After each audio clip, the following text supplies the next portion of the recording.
Bonjour chers auditeurs et chères auditrices de notre web radio R212, notre auteur Larbi Bargak, en sa qualité de chroniqueur invité, partage son avis et sa réflexion avec vous dans cet article intitulé Le rapport sur l'infiltration des frères musulmans en France. Le voici en podcast pour vous. Larbi Bargak ouvre sa réflexion en situant le contexte politique dans lequel ce rapport est publié de la manière suivante. Le rapport sur l'infiltration des frères musulmans en France est venu à point nommé pour l'ensemble de la classe politique française. Il donne du grain à moudre au RN qui a fait du sujet un des socles, avec l'immigration, de son programme politique, et à la majorité de détourner l'attention du public sur des sujets sérieux en interne, réforme des conditions de départ à la retraite, crise de l'endettement des finances publiques, etc. Au passage, ce rapport permet aussi de cacher l'incapacité du gouvernement français à agir pour la sécurité de l'Ukraine et de l'Europe, et de lever le voile sur les massacres en cours à Gaza. Le chroniqueur poursuit en soulignant le double discours qui caractérise la réaction politique française ainsi.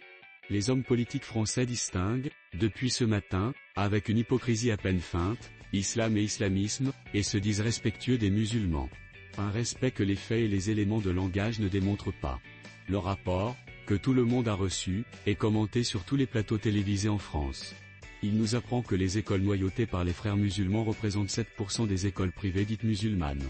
Un pourcentage qui aurait dû, dès le départ, marginaliser la question. C'est le contraire qui s'est produit. Larbi Bargak enrichit son propos en revenant sur une distinction essentielle, la nécessité de protéger sans stigmatiser en disant « Une précision s'impose. Chaque pays est tenu de protéger ses citoyens et l'ensemble des communautés qui le composent, et d'analyser les risques qu'il encourt. Personne ne remet en cause ce principe. Mais mettre au pilori une communauté parce que quelques-uns de ses membres sont violents, ce n'est pas juste. Et c'est d'abord une question de langage. Les mots ont un sens. Islamisme, qui devrait se limiter à la dynamique qui parcourt la religion musulmane, renvoie malheureusement au terrorisme et à une version violente de l'interprétation de l'islam. C'est accablant pour les musulmans, quel que soit leur degré d'attachement à la foi.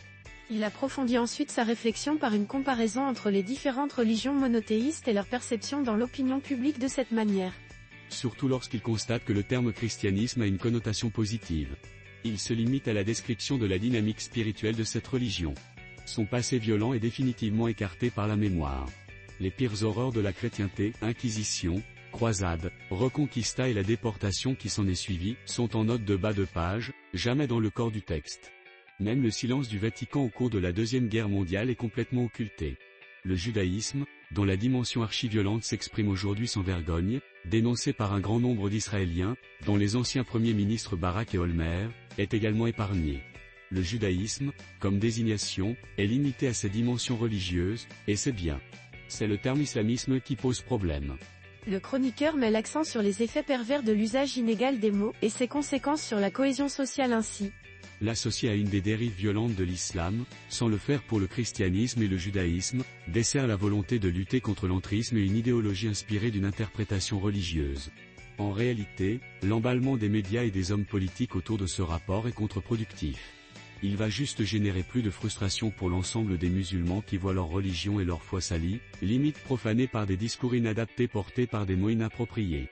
Enfin, Larbi Bargak conclut avec une proposition claire, formulée comme une mesure de justice et de cohésion en ces termes. La première mesure qui s'impose est d'interdire l'utilisation du mot islamisme pour parler de voyous, trafiquants, terroristes ou autres parias de la société.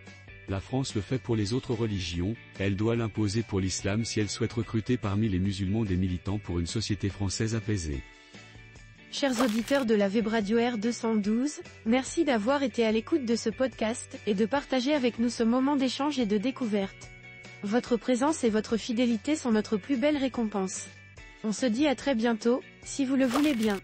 Avec toute notre gratitude, l'équipe de R212.